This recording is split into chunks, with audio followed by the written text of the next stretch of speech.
After Ana and I divorced, everyone thought I wouldn't give up easily, because I had painstakingly paved the way for her, allowing her to become a rising best actress in the entertainment industry. Unexpectedly, just after she won an award, she turned around and fell into the arms of Makoto, the entertainment industry's prince. However, no one knew that I was the one who initiated the divorce, because I had set my sights on Makoto's wife, Willow, and even willingly accepted an invitation to participate in a swapping marriage reality show. Chapter 1. After Ana and I divorced, everyone thought I wouldn't give up easily. We met when we were both at the bottom, and then, during our career's upward phase, we publicly announced our marriage. After marriage, I secretly orchestrated things, helping her step-by-step transition from a popular actress to a talented performer. Unexpectedly, just when her transformation was successful and she finally won an award, we publicly announced our divorce, abruptly ending our marriage. All her fans thought I wasn't good enough for her and commented, "Ana did the right thing. You should have left him long ago to shine on your own. A kept man is a hindrance to your progress." However, no one knew that I was the one who initiated the divorce. The male actor Makoto, who was co-starring in her new drama, ate the meals she cooked, drank the soups she made, and when they acted as an on-screen couple, I was still preparing anniversary gifts for her, booking her favorite Western restaurant. However, later on, when I went to pick her up from the airport, I ran into Makoto. He greeted me warmly and politely. He whispered, "You know, our flights will share a blanket this time." He did it on purpose, to make me get divorced, as he wished. I went home and packed up all of Anna's things to send them away. I didn't want to keep any used or dirty items. Fortunately, we didn't have any children. Ana leaned against the door, watching me. Her eyes were arrogant, and she disdainfully asked, "What else do you want?" I replied, "Your phone." She paused for a moment, then handed it to me. During our passionate years together, her heart and eyes were always on me, constantly sharing every little detail of her life with me. On WeChat, I was her only pinned chat, but now, I had been replaced, and I was set to do not disturb for her messages. We had an amicable divorce. She was eager to marry Makoto, and to expedite our divorce, she voluntarily gave me most of the assets. She said she truly loved Makoto.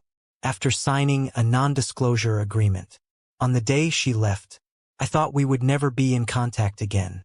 Until the first month after our divorce, she called me again. She said, "Can we meet one more time?" I arrived early, and while passing the lounge, I overheard Anna's manager talking to her. The manager said, "We can't let the fans know you cheated. The drama still needs to air. You're still a top actress after the divorce, while he's stuck at the bottom, waiting to be laughed at. He must be dissatisfied. Just deceive him by saying you want to join a divorce reality show with him. Let him think there's still a chance to reconcile, and he'll do anything to please you. In the end, cut it during the show so the audience thinks he's the villain, and then you can play the victim to establish a devoted image." The manager nudged her and asked, "Are you listening?" Ana crossed her legs, distractedly swiping through her phone, and replied, The manager continued, "You see, as soon as you flirt, he'll come crawling like a dog, grateful and indebted." I curled my lips and headed straight to the conference room. Half an hour later, when Ana casually proposed this idea in the meeting room, I agreed on the spot. I earnestly said, "I'll join the reality show." She looked into my eyes and smiled lightly. "Is it that I can't live without you?" She was too confident and easy to deceive. I lowered my head, looking submissive, and said, "Yes, Ana, is there still a chance for us?" Her eyes were cold as she turned her face away and softly said, "It depends on your performance."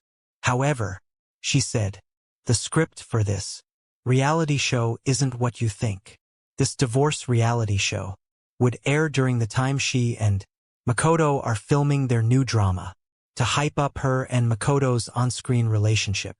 The show is themed around swapping lifestyles and exploring marital issues. Makoto and she would share a room. Meanwhile, I would share a room with Makoto's wife, that 19-year-old Willow, who skyrocketed to fame with a single drama, won major awards, then quickly retired from acting to get married. Ana had taken the spotlight from her. Ana became famous for having a face that was 70% similar to Willow's. Rumor has it that, after marrying Makoto, Willow and Makoto live apart. He loves her but cannot have her. Chapter 2. Hot Spring Hotel. 2 rooms, separated by a wall. A variety show live broadcast. Inside the venue, there was an observation room. Outside, the audience was sending live comments. The live comments were buzzing. Ana and Makoto are actually on a divorce reality show, sharing one room and getting so involved. The two have an incredible ship vibe. So compatible. I told you Ana and her husband had no feelings for each other. After all, no one likes someone who drags them down. I've been looking forward to their divorce for so long. The staff put heartbeat tracker watches on Ana and Makoto. She said, when the heartbeat value reaches 90, you can leave the room. The live comments reacted. Did they break the record? But unexpectedly, both their values stopped at 88. Privately, she and Makoto did everything together. Too familiar, afraid of a slip-up. In the show, however, they pretended otherwise. The live comments discussed. Makoto is so polite. He doesn't dare get too close. Makoto, don't hold back. I'll bet our Ana to you. Makoto sat at the doorway. Ana stood on the balcony to get some air. And through a corner, she could see my side of the room. Willow hadn't arrived yet. I was alone, bored, sitting by the bed wearing the heartbeat tracker watch. Someone knocked on the door. It was a tall, well-proportioned woman with curves in all the right places. She wore a light beige trench coat, loosely cinched at the waist, revealing a white tight-fitting top, and high-waisted shorts of the same color, subtly outlining her long, beautiful legs and slender waist. She slightly raised her hand to brush back the damp hair from her forehead, revealing her misty, almond-shaped eyes as a light rain fell outside. She exuded a crispness that matched the deep fog of the night. The live comments reacted. My goddess is back. How to judge Ana. No comparison. No hurt. No pulling each other down. Please, I said to Willow, you need to wear this. I handed the other heartbeat tracker watch to Willow. I remembered Ana was very bothered when others said she looked like Willow. In the first year of marriage, I walked with her on the streets at dawn. I was staring at a giant luxury billboard featuring Willow and couldn't move. Ana grabbed my ear with one hand, covered my view with the other, and angrily said, I knew you liked this kind of look. Now, in another room, Ana on the balcony, watching clearly, watching Willow walk into the room and close the door behind her. She put on the watch. Ana didn't mind, because since that night, she knew that Willow, whom she was deathly jealous of, was married to Makoto because of a contract. Willow didn't even like Makoto, so how could she like an ordinary ex-divorced George whom she didn't even like? Ana chuckled lightly, seemingly indifferent, but she was scrutinizing my reaction inch by inch. I said, hello, George. My value stayed at 70 as I extended my hand to Willow. She said, hello, Willow. She shook my hand. A few seconds later, the watch emitted a sharp, piercing beep. Willow's value skyrocketed, but she herself remained as calm as ever. She pressed her lips and said, the watch is broken. I said, Chapter 3. After changing the watch, everything worked fine. Ana and Makoto, after completing several sets of coordinated games, had their heartbeat values exceed 90 and left the room early. As for my side, Willow's heartbeat value remained stubbornly at 20. pathetically low. I asked the staff, if it never exceeds, do we have to spend the night in the room? Willow heard this. Her shoulders were straight, wearing a thin white tank top, her gaze cold and detached. The staff replied, consider it a failed mission. You can leave after an hour. Willow and I were the last to leave. The live comments buzzed. That's such a fail. They had zero chemistry together. Please just send them away. Can't you not watch them? I only want to see Makoto and Ana. The comments were bleak, until the live broadcast ended. In the backstage rooms, cameras, lights, and crowded people, Ana stood in a corner, watching Makoto being interviewed, her eyes occasionally scanning over to me. She suddenly asked me, are you excited? Was there a moment when you thought Willow might like you? I was too tired for small talk, and was about to turn and leave, but she stopped me. She tilted her head and said, what should we do? George, I'm increasingly convinced that divorcing you is the right choice. Someone walked by, and Ana lowered her eyes, remaining silent. She still looked gentle and serene, yet shattered. It seemed like I was the one who hurt her the most. After Makoto finished the interview, he approached me under everyone's gaze, patted my shoulder, and said, George, he said, with a bracelet on his wrist. Cherish Ana. She truly loves you. That bracelet. I had seen it before. On our wedding anniversary last year, Ana was followed by a stalker and got into a minor car accident. She was unharmed. I took her up the mountain to pray for her safety, so I bought her this bracelet. Now, it was in Makoto's hand. Makoto continued in front of the camera. Don't be so stubborn. Don't try to control everything too much. I want the best for both of you more than anyone else. I didn't say a word. Ana didn't know. Makoto didn't know either. In reality, I agreed to participate in this reality show for another vague, unspoken reason. When I asked for that bracelet that day, I wasn't thinking about Ana. Chapter 4. The variety show was recorded on weekends. It focused on the concept of weekend spouses. On weekdays, I picked up an old job, trying to return to my original entertainment company as an agent. My former boss told me, Willow and Makoto are already divorced. She signed a 10-year contract with Makoto's father's company, and now she can finally terminate it. She's restructuring her studio, and I've recommended you to her. I went to the address he provided and saw Willow at the studio. Under the lights, her features were naturally charming, her eyes carrying a subtle allure indeed, a face perfectly suited for the screen. She was harder to approach than I had imagined. I waited outside for a long time. Eventually, her assistant came out and told me, sorry, Mr. Wang, we can't meet today. On the way back, the car broke down. It was 11 o'clock at night, in the wilderness, and it was raining. I held an umbrella, waiting for a tow truck, watching the cars passing by from afar, like one after another night spirits. None were coming to pick me up. A car's headlights flashed in front of me. The window of a red Ferrari rolled down, and Willow's assistant said to me, Mr. Wang, please get in the car first. Willow was sitting in the back seat, her eyes closed, leaning against the window and sleeping. Her breathing was shallow, her long legs slightly bent. A faint scent of lily of the valley lingered in the air, the same scent from the day she held my hand. The assistant quietly asked, Mr. Wang, I'm going to buy a bottle of water at the gas station ahead. Do you want one? I replied, call me George. I'll go with you. He waved his hand and said, I'll go. Be right back. He got out of the car, and once the door closed, it was just Willow and me inside. No one else. No cameras. The car's headlights flickered, and the interior was dimly lit, though separated by a row of seats. Her breathing was so close it felt like it was right beside my ear. I stared out the window at the nearby supermarket glowing with blue light, watching the assistant lingering by a shelf.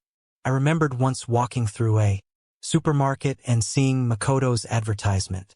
I had said to Ana, "Isn't that the male lead for your next drama? He looks pretty good." She had rolled her eyes and said, "What's that?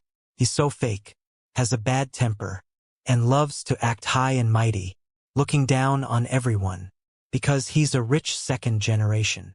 I didn't know. This pretentious person made her refuse to come home time and again. Later, I learned from others that Makoto was her first love. They broke up when she couldn't make it big. She couldn't forget him. But back then, in the supermarket, she had smoothly changed the subject and asked me, "Brother, have you ever dated anyone before me?" I replied, "No, at least, that's what I told her publicly." In the car, someone was kicking my leg. A pair of long legs extended from the back seat, the toes of high heels lightly sliding over my calf. It wasn't accidental. It was deliberate, playful, rhythmically giving gentle kicks. I pushed her foot aside, neither speaking nor turning around, maintaining the same posture as before, as if nothing had happened. She whispered softly, "George." She spoke up, perhaps just waking up, with a bit of a lazy, soft tone, like an unintentional murmur. She said, "Long time no see. After all these years, why does she still like to call my name that way? Just like in that small, stuffy rental apartment." I repeatedly drowned in the enchanting, uncontrollable embrace of her mesmerizing tenderness. Chapter 5. After that day, Willow and I didn't keep in touch until another weekend arrived. The variety show adopted a rotation system. This weekend, the original couple pairing would return. Makoto said, "Director." His tone was very sincere, looking out for the show's best interests. He continued, "The audience's preference for Ana and me is too high. If we switch back now, you'll get criticized by the viewers." The director pondered for a few seconds and said, "But..." Makoto turned around and asked, "Ana, what do you think?" In front of me, he asked Ana, "Who are you choosing tonight?" He had been waiting for this moment for a long time. A fleeting look of pride and arrogance flashed across his face. Ana understood his meaning. She deliberately glanced at my face, snorted lightly, and said, "Do I need to choose? The audience doesn't want to see him." Makoto got the answer he wanted, and then looked at me with a smile, saying, "George, would you mind if I borrow Ana for a few more days? We're doing this for the audience. If you've never been an actor, you wouldn't understand. But for actors, the audience's approval is the most important thing. You need to think about the bigger picture." I interrupted firmly, "All right." My tone was decisive. Ana looked up at me upon hearing this. They both thought I was going to lose my temper. This way, my reaction could be edited into additional scenes, highlighting Makoto's kindness and Ana's grievance. But they didn't expect me to be so agreeable. Makoto, who had painstakingly memorized his lines earlier, found himself with nowhere to say them. After a long pause, he dryly said, "That's good. Don't back out." I said, "Let's keep it this way from now on." He looked slightly stiff. Then he smiled again and whispered, "Do you want Ana to get jealous? Who doesn't know you joined the show to win her back? What should we do? Not only is she not jealous, but you can only watch her enter my room helplessly." At that moment, the director's team made an announcement. They decided to continue last week's setup. Before leaving, Ana teased Makoto, asking, "Aren't you afraid of him and Willow sharing a room?" Mentioning Willow's name made Makoto react strongly. He seemed to hear some enormous joke. He disdainfully said, "Have you never seen who she likes? Someone like him. A loser. Even after being locked up together for a year. She can't stand him." The two exchanged glances and shared a knowing smile. In front of me, Ana took Makoto's coat and put it on herself. She said, "George, if you want to win me back, these tactics aren't enough." She wanted to provoke me, make me get angry in public so that she could naturally become the victim. Ana and Makoto were taken to a luxurious villa. This was the reward for last Week's highest heartbeat value pairing. Makoto posted a Weibo update about a candlelit dinner. The live comments buzzed non-stop. I saw all these while scrolling my phone in the show's van. The car was heading towards the old town. The live comments read, "If their heartbeat values don't go up tonight, they're going to be eliminated, right? Willow won't be eliminated because of her star power, but they should switch partners. Boring. Why did Willow take on this kind of show? The weirder it is, the more I like watching it. I have a feeling something's going to happen. Is that comment from upstairs crazy? If there was any real excitement, I'd be doing a handstand and taking a dump." I put my phone away and asked the staff, "Where are Willow and I staying tonight?" He replied, "You both have the lowest heartbeat values and need to accept punishment. So tonight you can only stay at..." The car stopped. He lifted his chin, indicating the old residential building ahead. He said, "Here, the rental apartment." I was speechless. I got out of the car. Only a live broadcast camera inside the car was following me, capturing just my back from a distance. No sound was heard. I stood at the doorway, my mind blank for a few seconds. I took out my phone and called my former boss, who was also my bro. I desperately needed him to give me a reality check. I said, "Willow and I agreed to see each other after a long time." He replied, "Dude, that's one of life's 3 major illusions. Don't overthink it." What else could she be saying besides that? As I expected from my brother. He continued, "To put it bluntly, who doesn't have an ex? She has so many choices. Why would she choose a divorced guy like you? Just because of those few months you depended on each other. Honestly, that was the lowest point in her life.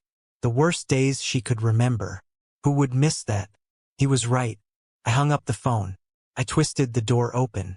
The room was pitch black. Willow was standing on a chair, desperately trying to reach the ceiling light. When she raised her hand, her wrist was wrapped in bandages. Seeing me enter, she naturally came down and handed the light bulb to me. I climbed onto the chair, and the light in my hand flickered on and off. Just like that. Old-fashioned tungsten bulb from back then. So familiar. She calmly said, "Let's eat." A simple sentence without any extra emotion made my unease stand out. I was overthinking it. To her, this show was probably just a public relations move to safely end her marriage. Outside, it was snowing. She was tall, with delicate features, one hand on the countertop preparing the hot pot. She exuded a married woman's aura. I took a picture of her back and posted it on Weibo, counted as completing the show's task. After eating, she washed the dishes by herself and inexplicably started laying out the bed sheets. Just one bed. I felt a bit embarrassed and reminded her, "I can sleep on the floor." She subtly puckered her lips but didn't say a word. In the awkward atmosphere, I tried to make conversation. "Do you need a new bandage for your injury?" She coldly replied, "I can handle it myself." After taking a shower, I came out of the bathroom to find the blanket already spread on the floor. She was taking a long strip of bandage out of her suitcase. Instinctively, I looked away and took out my phone. Ana sent me a voice message. My hands were wet, and I accidentally played it aloud. Ana saw my Weibo post. Her voice message said, "Can you handle the hot pot? I usually make little cakes, and today I prepared a box for you." When had she ever made me cakes? It was just to maintain her lovelorn persona on the show. I looked at my phone. The overhead light was blocked by Willow. She asked, "Can you help me?" She was holding that roll of bandages. I was speechless. Didn't she just say she could handle it herself? Changing the dressing, wrapping the bandages. I gently squeezed her palm, feeling a wave of warmth from my fingertips. In this northern rental apartment, the heating was insufficient, and the scent of snow mixed with rain seeped through the gaps of the old house. It was clearly cold, yet she and I kept our distance. I carefully wrapped the bandages. She turned her face to look elsewhere. Not like that year in the southern rental apartment. Stifling heat with no sunlight. clearly hot. But time and again, felt like there was no tomorrow, recklessly possessing each other. With a click, the tungsten bulb lit up. At this moment, she and I stood under the light. In that year of extreme poverty and despair, we couldn't even afford to replace a single bulb. We used it as long as it worked. That old-fashioned tungsten bulb was repaired again and again, always flickering in the middle of the night. Back then, 18-year-old Willow said to me, "When it flickers, I'm thinking of you. Tonight, a time when nothing is lacking." The tungsten bulb flickered countless times. I looked down and asked Willow, "Did you buy a faulty bulb?" Her expression froze, and she looked directly into my eyes. She said, "Yes, I did it on purpose." I was puzzled. "Why?" She replied, "Once it's fixed, you won't hear it flicker anymore." I was stunned. She took the bandage from my hand and said, "George." She called my name. I asked, "What's wrong?" She said, "Do you prefer hot pot or cake?" People always need to honestly answer questions about food. I replied, "Hot pot." Chapter 6. The live comments were abuzz. This awkward, overly cautious vibe feels off.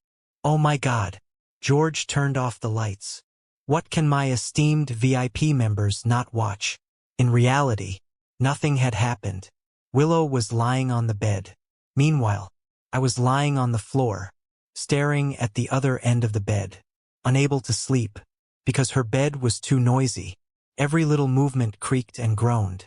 In the past, Willow had complained to me about this, but while voicing her complaints, she would add a worn-out remark. She said, "George, don't hold back. When we were young, we were inseparable day and night. Now." She gently turned over, and with a creak, I remembered the incident. It wasn't just me who remembered. Willow pulled back the blanket, wearing a thin camisole, and got up to go outside. In the deep neon-lit night, she quietly gazed into the distance. Not far away, car lights flashed by. Willow and Ana, who had come out of the car, briefly made eye contact. Ana smiled lightly and said, "I'm here to deliver cakes." Ana explained as she leaned in. Peering through the window, she clearly saw the separate blankets on the bed and the floor, not interfering with each other. She smiled knowingly. Ana pouted and said, "I don't have a good way either. George just likes the cakes I make." Despite not being very close, and the other person not responding, Ana inexplicably wanted to seek some presents.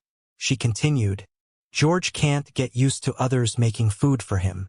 He always wants me to make it for him, and he rejects what others make. He'll be very happy when he wakes up tomorrow and sees them." Ana raised her eyes and said, "By the way, you might not know, I'm his first love." "Is that so?" Willow finally replied to her. Ana said, "Why are you lying to me? George joined the show just to win me back. That cake. I didn't see it when I woke up the next day." The live broadcast ended. During the post-show gathering, the four of us met for the first time. I arrived late, being the last to enter. The staff handed me a microphone. Perhaps the spring was a bit loose, so it kept catching on my collar. Over there, Makoto and Ana were pulling out question cards. I flicked the microphone a couple of times. The microphone actually fell directly to the ground. Willow picked it up. I said, "Thank you." I wanted to take it from Willow's hand, but she didn't let go. Instead, she leaned closer, tiptoed, and helped me clip it onto my collar. A second later, she took a Band-Aid from her pocket. I was speechless. A familiar children's Band-Aid, covered with cartoon oranges. Every time I got injured before, she would force me to wear this conspicuously. As she stuck the microphone on, she adjusted it effortlessly. This wasn't an overly intimate gesture, just colleagues looking out for each other. After all, there were cameras and people around. She said, "It's stuck." The wires were tangled together. She had to move a bit forward. Over there, Anna's voice came through.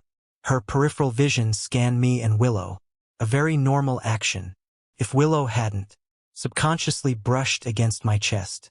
Her scent was too familiar. She used the same shampoo without changing. Even after all these years, the scene suddenly fell silent.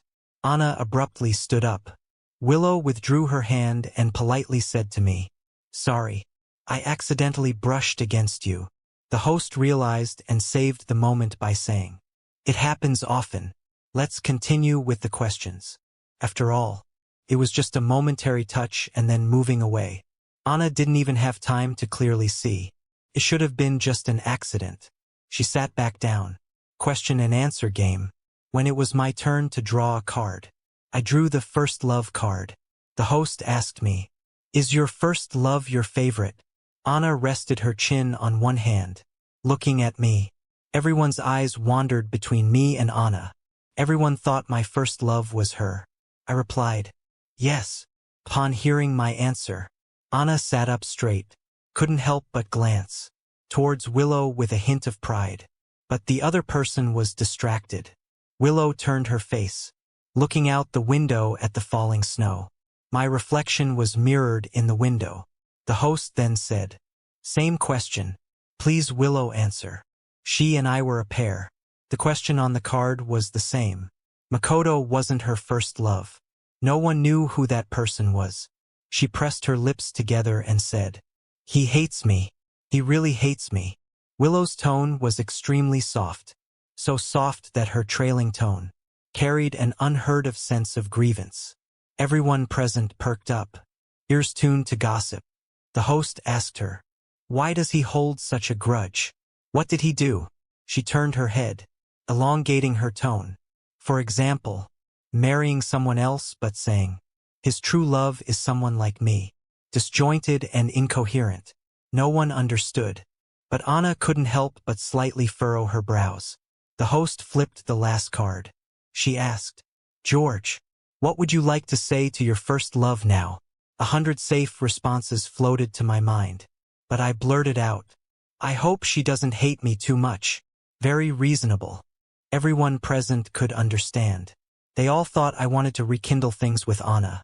Ana was even more proud, raising her eyebrow to tease me, not intending to give me any leeway. Until the same question. Willow answered, "I just lied to him earlier. I don't hate him." Ana began to realize something was off. Chapter 7. Sunday night. In today's live broadcast, both groups had to return to the original Hot Spring Hotel to create more topics. The production team had all four of us squeezed into the same car. The live comments were still mainly discussing Ana and Makoto, but the direction was subtly shifting. The live comments read, "Think about it carefully. If you weren't as blind as Ana, you would choose to join us." Jumping right in front of the main couple, Ana is still happily counting her money. Someone countered, "It's just a coincidence." Willow and George never interacted before.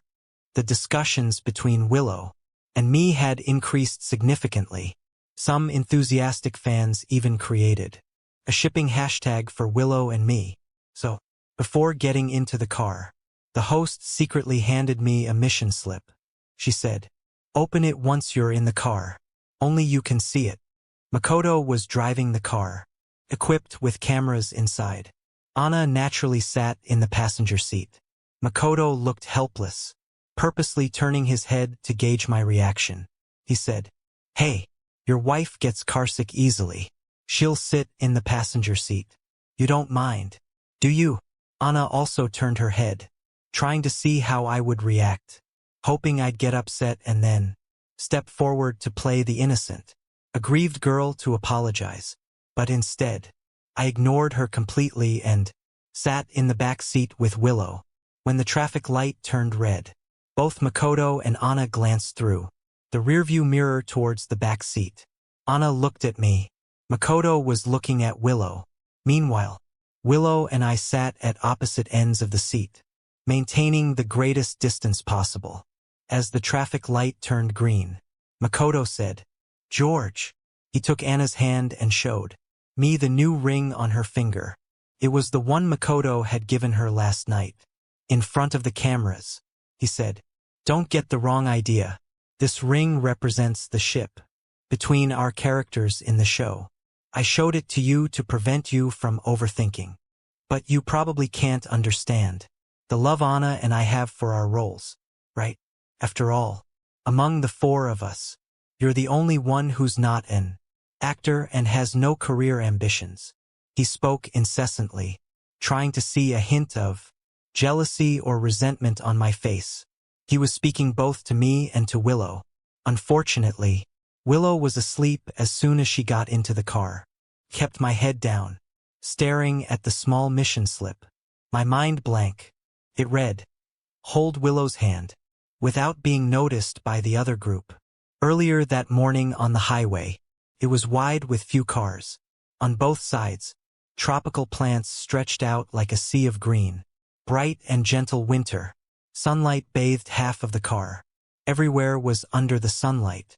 The navigation system alerted. Ahead. Enter the tunnel. I glanced sideways. Willow had her eyes closed, her fair and delicate hands dangling in the air. Hold her hand. She probably wouldn't notice. Darkness enveloped us, with only the tunnel lights flickering by. I mustered up the courage. I reached out to touch her hand. She was supposed to be asleep. So she took a shallow breath and moved her hand away. Did she notice? I sighed, wanting to retract my hand, but fearing it was too obvious. So I placed it in the middle of the leather seat. Makoto continued taunting. "George, don't you think the one who's being cheated on in the marriage also has some faults? If he can't keep his wife, don't blame others for stealing her away." The tunnel was so short that my hand hadn't even time to withdraw. The car was already back in the sunlight. I turned my face, ready to pull my hand back. But in that instant, I was gently pulled back, soft and delicate. In the next second, our fingers intertwined. Old-fashioned love songs played on the car radio. They sang in an upbeat tone about a man who discovers his wife is cheating, getting up early, leaving his lazy wife at home, and flying away, waiting for his wife to wake up and realize he's already gone. The song kept repeating one line. She should realize it soon, right? She should realize it soon, right? She should realize it soon, right? 5 seconds before the song ended, Ana, sitting in the passenger seat, annoyed by my lack of response to Makoto, said through the rearview mirror, "So some people deserve to be betrayed." She was too focused on my facial expressions to notice the tightly clasped hands in the back seat leather. I forgot. Willow is a possessive Yandere girl. We can't hold hands in the dark. But we need to hold hands. Only under the sunlight. Chapter 8. The third season's weekend. Live broadcast was an outdoor shoot. The Hot Spring Hotel was located in another neighboring city with a long winter coastline. The host sat on the bus, going through the process flow. "Today I just found out that Willow and George grew up in the same place." The theme for this episode was returning to the city where Willow studied. Previously, no one thought we would have any connection. Ana in the front row furrowed her brows slightly, her gaze fixed on me sitting at the other end. Willow shook her head and said, "No, I was just studying here temporarily." Willow had a difficult childhood, which was well known in the industry, an abusive stepfather and a gambling mother. These were points of attack by detractors before. Ana looked down on Willow's background, her tone icy and ambiguous. "I didn't know your life was like this. Seriously, what do you have to show off about?" Ana's tone was very dissatisfied, because she had disliked Willow for a long time. She always believed that Willow's ability to win awards was because she met Makoto's father when she was 19, an entertainment mogul within the industry. He almost changed Willow's life trajectory. Now, with Willow and Makoto divorced and no longer contracted with the company, she was a completely resourceless person, and those resources would now belong to Ana. No one in the car dared to respond. I spoke calmly. "Her difficult past has made her stronger than some spoiled heiresses, even with such a huge disparity in starting points. Some people will always find it hard to keep up. After getting off the car, we walked along the city streets exploring shops. The group arrived at Willow's former school, 13 High School, built along a hillside. The school overlooked a vast sea right outside the gate. Ana walked beside me and asked, "Are you also from 13 High School?" I had mentioned it before, but she never remembered. I replied, "Yes." She let out a light laugh, but her eyes were cold as she asked, "Don't you know Willow?" I replied, "No." With 25 classes in a grade, we weren't in the same cohort. Willow walked behind us. Upon hearing this, she looked up, her dark eyes staring straight at me. Willow said, "He's a year senior. Senior student." The term senior annoyed Ana inexplicably. She quickened her pace, muttering about going to the next place. At the bus stop, the host, on behalf of the live audience, asked Willow, "Was your first love also a classmate at 13 High?" She replied, "Yes." Willow had somehow stood beside me, turning her head to listen to the host without looking at me. She said, "He's a bit fierce." Chapter 9.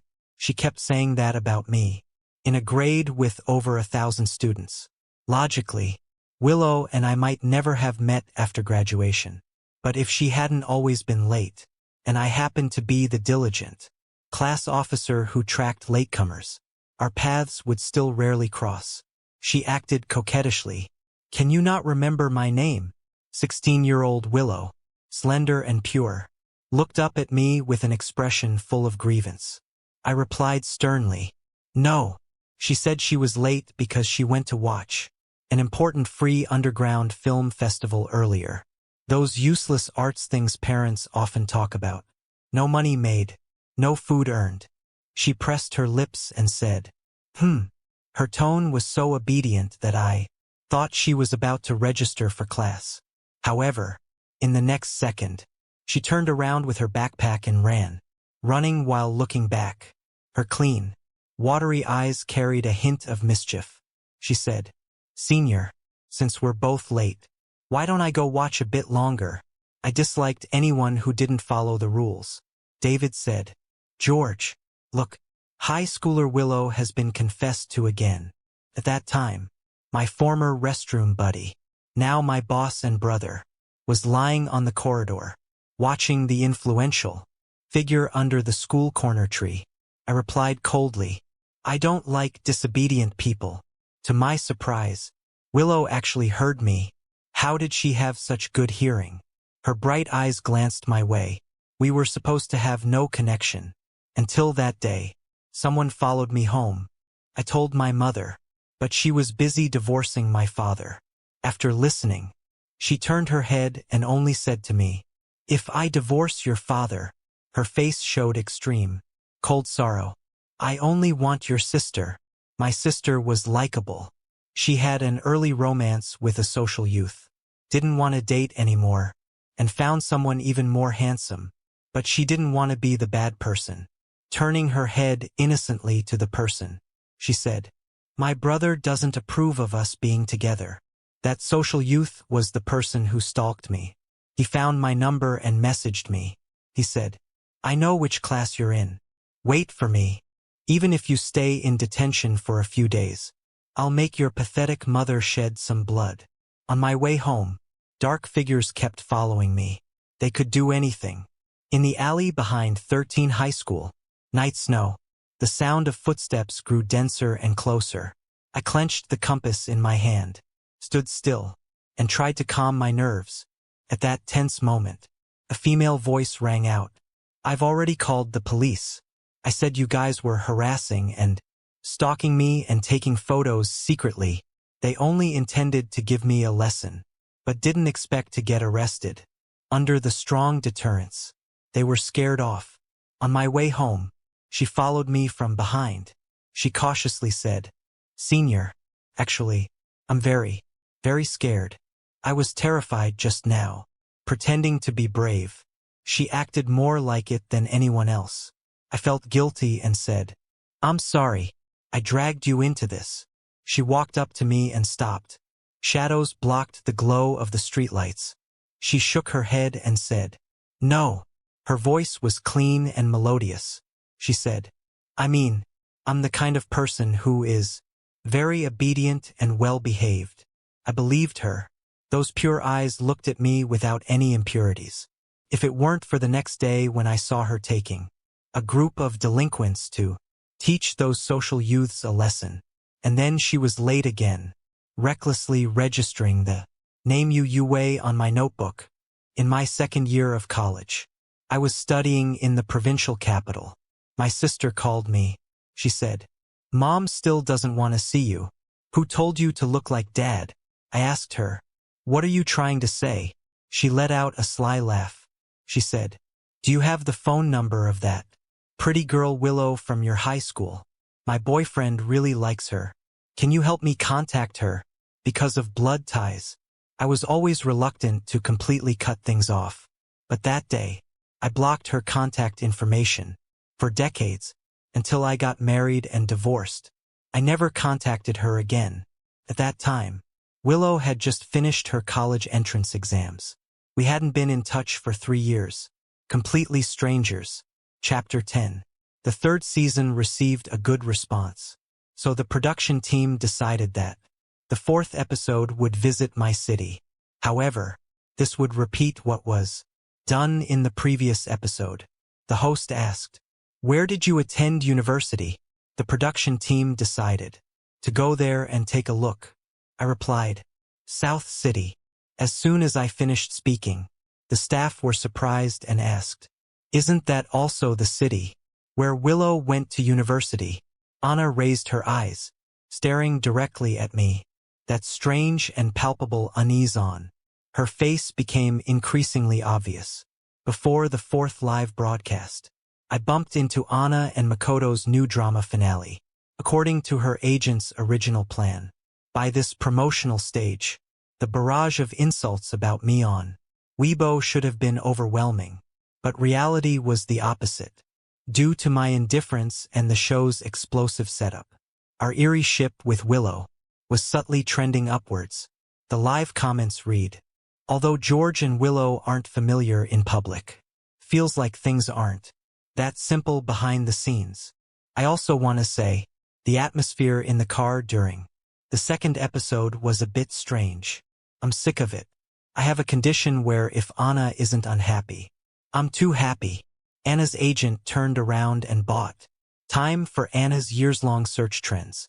Various terms with my name cycled through several rounds. A small account on the square posted a Weibo saying, "Actually, the two have already divorced." It received over 1,000 likes within an hour. That small account liked every comment, supporting Ana and Makoto in the comment section. Half an hour later, posted a photo of me. In the photo, I looked disheveled and pale. The caption read, "No wonder my wife ran away looking so messy." This photo was taken by Ana when she was suffering from dysmenorrhea at home. At that time, I endured a severe cold to cook porridge for her. She pouted, insisting that when she was uncomfortable, she only drank what I cooked. She coquettishly said, "Take a picture." I didn't like taking photos, but she insisted on documenting her husband's kindness to post on her moments, so she dragged me to take it. Later, when collecting divorce evidence and going through her phone, I discovered that day, that photo. She immediately posted it to Makoto. She said, "He's so greasy. I can't stand it." Underneath that photo, the comments weren't as the small account had anticipated. Some rational netizens began to scold him. "Is doxing fun? This photo is too private. Seriously suspect your identity. Who doesn't look like this at home?" That small account kept deleting comments and, seeing the situation worsen, had to delete the photo. The night before the live broadcast started, Ana called me to ask, "Did you create a small account to curse Makoto?" She sent me a screenshot. I recognized that ID. It was her fan who was undermining Makoto and Ana. Anna's career was booming, and it was a critical period for her reputation. From the outside, It seemed she hadn't divorced yet and took this explosive variety show to stir up a ship with Makoto, which was simply ridiculous. They thought she was possessed by me, although it attracted many ship fans. The more combative supporters quickly dropped off. But who would have thought she was also forced into it? Taking this show was just to whitewash her infidelity and dump the dirty water onto me. Calmly said, "Those were fans who supported you before. Did you forget?" She questioned. "Wasn't it you?" I replied. "Of course not." Her remarks made me laugh. I was about to hang up the call, but she said, "Anyway, Makoto is so unhappy because of you, even though I know it might not be your fault. Can you apologize?" I laughed. "Ana, are you mad that Makoto is unhappy? Or mad that your supportive fans are leaving?" She was hit by my words and her tone became much calmer. She sarcastically said, "Do you really believe those netizens' ghost stories about you and Willow?" She snorted coldly and continued, "Why don't you go like Willow? Stop liking me. You're too exhausted. In the past, I would have shown weakness at this point. But now," I blurted out. "All right," she coldly said. "I knew you wouldn't agree. Why are you so spineless?" She spoke smoothly, only to realize halfway through. Surprised, she asked, "What did you just say?" I was too lazy to repeat myself and hung up the call directly. During the weekend live broadcast, Anna's agent was waiting for me to lose my temper. But unexpectedly, it was Ana who had the problem. Makoto helped Ana blow her hair. After finishing, Ana coquettishly leaned towards him. Nothing unusual, but there was a small issue. When she coquettishly called out, she said, "George, love you." As soon as she said it, she didn't realize something was wrong. Only when she saw Makoto's stiff expression did she realize what she had said. That night, Willow didn't attend the live broadcast. Last year, Willow made a comeback, and her film was nominated for top international awards. Tonight, her flight was leaving for abroad. I wandered alone in this city that had been familiar to me years ago. When I returned to the hotel, I saw Ana waiting for me at the door. Wasn't she supposed to accompany Makoto for dinner? The production team said Ana had voluntarily requested to switch back to the original couple pairing. The host said to me, "The show was originally set up this way, just for tonight." Hotel suite. I checked the positions of all the cameras around. Ana entered the room with a cold and detached expression. On the brown glass table, there was a spread of dishes. She said, "Let's eat. I made this myself." After being married for so many years, she had never done this before. Seeing me not picking up my chopsticks, she asked, "What's wrong, George? Aren't you enjoying your meal over there?" I confessed, "Looking at your face, I can't eat." Her pupils constricted. She frowned and pressed her lips together, trying hard to suppress her frustration. Finally turning into a gentle smile, she said, "George, I only accompanied Makoto for 2 weeks because of work. Why are you still so stern? It's all for work needs. If you care, then let me apologize to you." Ana was so gentle and serene in front of the camera. She also habitually thought that as long as she showed a little goodwill, I would meekly follow along. But I wasn't like that. When I moved things to another room, her face turned red. She sat alone at the dining table, watching the dishes slowly cool. I didn't leave the room again.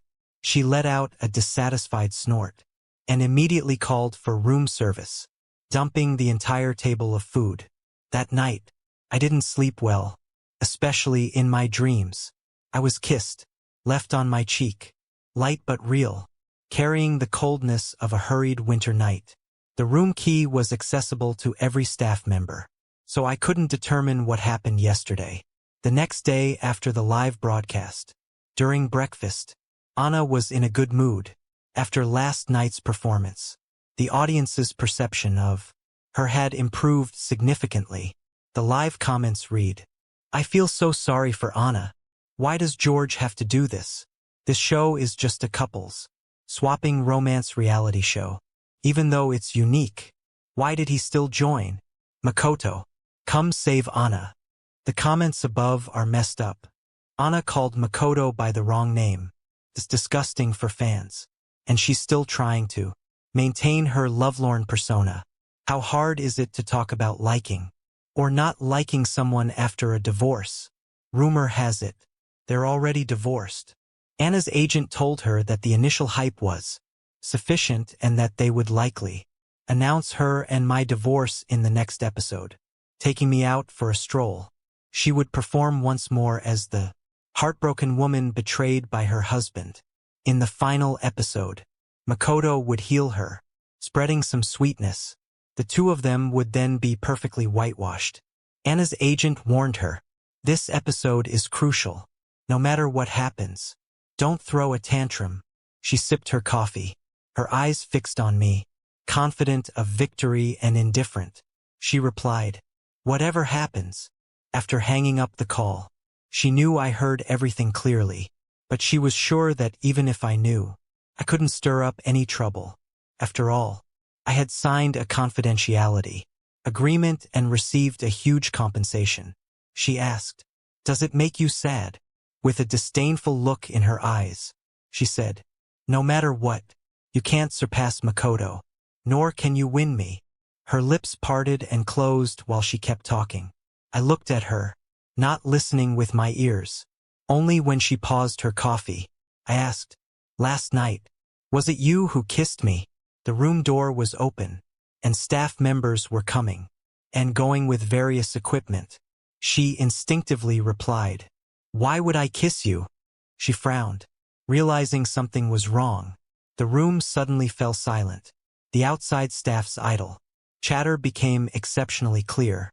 They discussed, why do you have milk tea? Another replied, at 5 a.m., Willow delivered breakfast and desserts to all the staff. Didn't you get any? He said. I went to take a dump and missed out on $1 billion. Another comforted. Here, have mine. Don't be upset. That person asked. Why did she come back? Wasn't she supposed to go to the film festival? Another replied. She said she had something important to do before leaving. So she flew from Beijing and then abroad again. She must be exhausted. That person added. Yeah. Heard she's also running a fever. Who kissed me? I could guess. Ana could too. But she didn't believe it. She closed the door and chose not to listen. Yet she didn't turn around. She coldly said, sounds like a lie. She leaned over and pointed at me, scolding. You knew she came back last night and intentionally lied about someone kissing you. Are you ashamed? George, did you do this to make me angry? Did you really think she could like you? She kept pointing at my chest, saying, if she really fell for you because I took her husband, it's just her revenge for being hurt. Do you understand? After finishing, she grabbed her water cup and poured it over my head. She said, you clown. Why are you trying to show off? Are you running around being someone's dog? But it makes sense. It's your usual style. If you didn't do this, who would like you? I listened calmly as she spoke. The next second, I grabbed the long brochure on the coffee table and tightly rolled it up, whipping it at her incessant mouth. With a crisp slap sound, she was stunned, and a drop of blood quickly appeared at the corner of her mouth. She stared blankly at me and said, how could you? Outside, the host was knocking on the door. She said, Ana, we found something. Panicked, she wiped the blood from her lips and said, wait a moment. Ignoring the pain, she stuffed the stained paper into the trash can. She opened the door.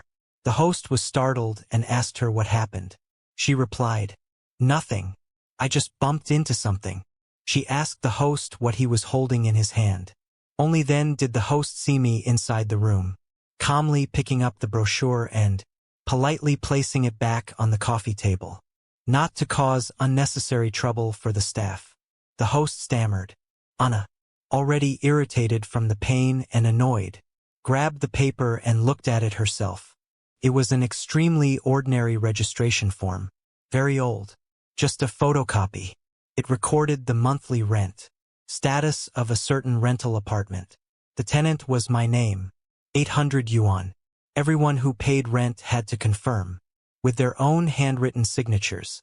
But that signature, at that moment, separated by a flight distance of more than 10 hours to the red carpet of the film festival. The handwriting on the backdrop was identical to it. Willow, Chapter 11, South City.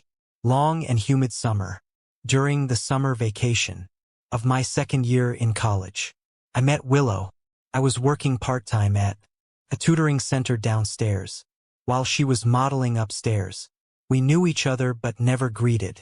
After all, how familiar can people be who hadn't been in contact for 3 years? She would come back to school, crossing the entire city, a whole 3.5 hours on the bus. Meanwhile, I had rented a temporary apartment nearby. That hottest night of the summer was a typhoon day. I was the last to lock the door. I saw a group of people laughing and talking as they passed upstairs. Willow stood out even more, standing out conspicuously in the crowd. She never once looked at me. When I reached the elevator, they had already left. It was empty. Actually, a simple greeting would have been nice. After all, we were former classmates. I grabbed my backpack and went downstairs. The night the typhoon came, it wasn't raining. The sky, which should have been like a splash of ink, was dyed an unusually deep pink. Willow was standing there, wearing a fluffy skirt suit, and paired with low twin ponytails. She looked very obedient. Her eyes were defenseless. Under the porch light, those eyes carried the clarity of a summer night. Like a stray little kitten, she pitifully said, "Senior, the bus is cancelled." That night, I took her back to the single-room apartment I had rented for 800 yuan. The bed was pitifully small. Later, when she stood on the stage of the highest award ceremony, receiving the Best Actress award and being chased by the audience, I was still in that tiny rental apartment eating instant noodles. The only thought flashing through my mind was one thing: her first time at 19, cramped on my small bed. She truly felt wronged. I didn't understand. Many media descriptions of her were that of a cold goddess, arrogant and unruly. But in my memory, that summer she was always obedient. She was so well behaved, doing all the housework, cooking 3 meals a day, always calling me senior, only in bed. Incredibly charming, whispering in her throat, "George," crossing boundaries. No matter how I spoke, she didn't listen. Later, I realized her talent was entirely in her acting skills, and the modeling agency upstairs, where I worked, didn't actually exist. 3.5 hours, just to see me. Chapter 12. Ana wasn't angry, but she seemed to have been drained of all emotions. Recognizing a fact within seconds. My first love wasn't her. It was a woman who resembled her 7/10. A woman she wanted to take but couldn't. Someone who won an award at 19. Since the day she debuted, Ana had been treated as her substitute. Ana crumpled the paper in her palm, saying nothing more. She coldly said, "What's the big deal? It's something from hundreds of years ago. What does it represent?" She turned to leave without even looking at me. But at the doorway, she suddenly fainted to the ground. As Anna's agent had hoped, she looked terrible in this episode. Everyone thought she was heartbroken and hospitalized for love. It immediately trended on the hot lists. When Ana woke up, I was in the hotel tidying up. She looked around the hospital bed but didn't see me. She instinctively asked Makoto, who had been guarding her, "Where is my husband?" Makoto, angry and trembling, slapped her several times. The variety show paused indefinitely. Makoto came to find me once. He had already gotten her. Yet he kept trying to show his presence in front of me multiple times, as if he needed my involvement. Only then would his and her love have an anchor point. She began to get tired of his dullness. He also started to can't stand her antics. It was becoming more and more like how Ana and I were at that time. As the passion faded, They would face the same problems I did. Now, he sat in front of me, emotionally overreacted, leaving only a cold gaze and slightly trembling hands. He asked me, "George, why do you never get angry?" I didn't answer him and stood up to leave. He laughed. He said, "Let me tell you a secret. Marrying Willow was a lie he concocted. He thought he could eventually warm up Willow's icy heart. After all, she had been saved from that 800 yuan rental apartment by his father's help. She would still be an 18-line minor internet celebrity otherwise. He thought she would at least admire him, because Willow spent her life rushing to Rome, while Makoto was born in Rome. But she didn't." Makoto said, "I thought a woman like her would never love anyone. But do you know what I discovered after getting married? All her passwords were 207. At first, I thought it was someone's birthday, but later I realized it was the door number of that crappy rental apartment. Turns out she always thought of the person she loved during those unbearable times. How ridiculous. I had more vacation days, finished processing my visa, dragging my luggage to the airport, and sitting in the lounge watching a drama. Person sat next to me, fully armed. It was Ana. She whispered, "We need to talk." At the airport, in front of the large glass windows reflecting the blue sky, she wore a black dress, looking much thinner. She asked, "What was your real reason for joining the show?" She asked herself, "Was it not to win me back, but to see her, right?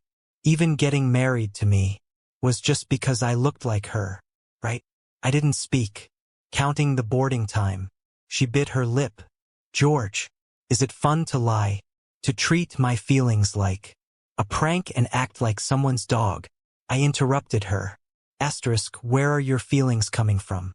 Asterisk, "You're the one cheating. The one saying you love Makoto so much. The one who actually wanted to smear me by taking the show. I'm just repaying in kind. Why are you acting like a victim? If I really were a simp, would you feel guilty questioning me like this?" "Ana, it's what you said yourself." I returned her words. Some people deserve to be betrayed. Time was up, and I turned to board the flight. When my phone was off, I received a text from Ana. She said, "I will destroy both of you." Chapter 13. Understanding pain only when you hurt yourself. Ana always believed this. If Willow's and my reputations were ruined, I would go back to find her. But Ana couldn't tell whether this impending revenge was because of my departure, or because over the years, people in the industry always mention Willow whenever they see her.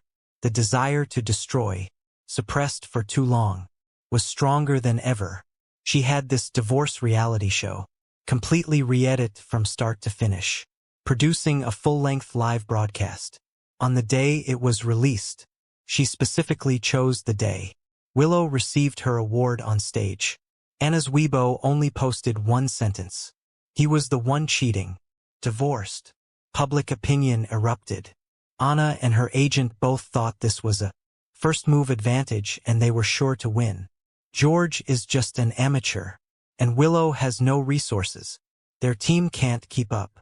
A whole night passed. Ana was shaking with excitement, not even having time to open Weibo and celebrate. Then the door was knocked. She was arrested. Her agent was also arrested. On the day of the agreed divorce, she thought I was so sad that I couldn't control myself. Looking at her phone, she thought I was only trying to confirm whether she had ever loved me. But little did she know, I was gathering evidence. The day Makoto approached me on the plane landed. I was the first to call my brother. I said, "I've always suspected that Ana and her team were evading taxes. My brother taught me how to collect evidence and how to report them."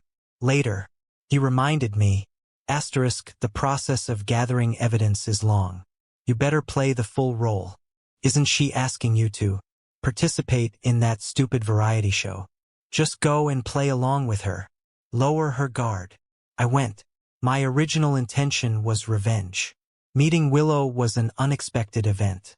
The full version of the live broadcast that Ana posted that day was repeatedly analyzed by uploaders on a certain platform.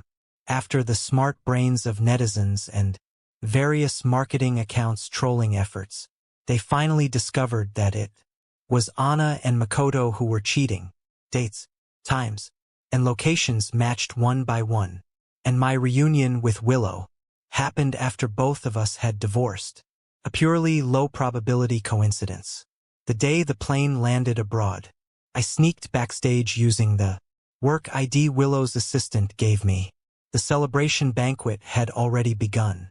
A close friend got excited and asked Willow, "Do you dare to make a bet?" The music was blasting, and she covered her ears, asking, "What are we betting on?" The other party leaned close to her ear and whispered something softly. She nodded and said, "I bet." She lost the bet and accepted the punishment, being surrounded and patted on the head by her friends.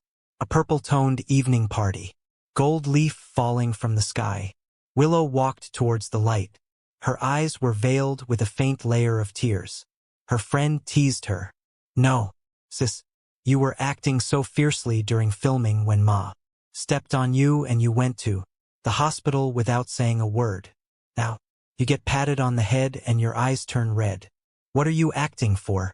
Willow turned her head and replied, "Mind your own business." Someone raised an eyebrow and pointed to me standing at the door, telling her friends, "The one who's going to care has arrived. You better act more." Willow pushed them away. Amidst the crowd, we locked eyes, and she walked towards me. I asked, "What did you bet on earlier? And how did you lose it?" She replied, "They said, let's bet on whether I can see the person I love the most tomorrow. I said I can't, so I lost." She walked up to me, snuggled into my arms, and said, "Today, I will see him." Chapter 14. You say she was so obedient. Many years later, when David heard me describe Willow this way, he laughed for at least 10 minutes. He said, "Bro, how is that possible?" He continued, "If Willow were just a delicate flower, she wouldn't have made it this far." The kind of family downfall talked about online. A joke to others, but a harsh reality for Willow. She was truly born to her mother in a public restroom. She didn't know who her biological father was. She stayed with her mother. By 7, she had learned how to buy groceries and cook. Watching her mother get drunk. Watching her mother being beaten by men again and again, yet unable to leave. When she was young, every time, she would apply medicine to her mother's wounds, curling up beside her, warming her hands. She loved her, unconditionally, because she was her mother. It wasn't until high school that she realized her mother had been destroying other people's families all along. She followed the traces, from school to someone's home. She didn't dare to approach. Inside, the woman was endlessly hysterical, while the man remained cold and abusive. The little girl squatting on the stone steps outside could only draw aimlessly in the sand, trying to make herself invisible. At that moment, Willow wished she could take her mother's place and die, just like later, when Makoto's father gave her the opportunity to become famous, signing her for 10 years, the most precious 10 years of her acting career. All the wealth she created, not a single penny stayed with her. It all went into Makoto's father's pocket. She couldn't leave, working day and night to make money, with compensation reaching billions. She would never be able to repay it in her lifetime. No one knew how much she suffered. In her most painful year, she thought about ending it all. After all, from birth to death, she was constantly atoning for her sins. In her room, in the cramped old flip phone, she dialed countless numbers. 207. Too painful, she thought. As long as I didn't want him anymore, she would just die. But there was no such time. Every moment, she thought of him. That year, when Makoto's pursuit of her dominated the trending searches, I thought she would never come back to find me again. By a twist of fate, I married Ana. After all, I needed a stage to showcase my talents. I didn't want to stay alone in that 800 yuan rental apartment. A year later, Willow saw the announcement of my marriage trending as well. At that time, Makoto's father was critically ill. That man who had been both a benefactor and a tormentor to her, after being tormented repeatedly by illness, agreed to let Willow go. He said, "As long as you marry Makoto and help Makoto acquire equity, you can get a divorce, and I'll let you go." She agreed, married, divorced, and then left. Makoto wanted her to appear on a variety show. She saw my name. That night, she braved the rain to come, the hot spring hotel, after a long separation, holding the heartbeat-detecting watch. The first thing I said to her was, "You need to wear this." Willow thought, what to do? I can't deceive him. She didn't know. How far must familial bonds be repaid to achieve liberation? She didn't know. How long must favors be repaid to be clean? In this world, there is no unconditional love, she thought. But George only cares about her happiness. Chapter 15. That year, praying on the mountain, I closed my eyes. A vague, unspoken wish. May Willow be happy. May everyone be able to meet the person they want to see, no matter how many years pass.